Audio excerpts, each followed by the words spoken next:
Did you know the importance of inspecting electrical wiring and components? 1. Start by visually inspecting all wire for wear, kinks, bare areas, and discoloration. Replace any wiring found to be damaged. 2. Verify all electrical ground connections are secure. Tighten if necessary. 3. Check the operation and calibration of all fan cycle and defrost controls when used. 4. Look for abnormal accumulation of ice patterns and adjust defrost cycles accordingly. 5. Compare actual defrost heater amp draw against unit data plate. 6. Visually inspect heaters to ensure even surface contact with coil.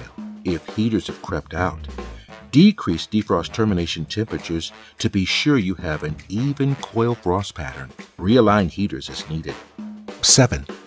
On freezers, check the drain line heater tape for proper operation.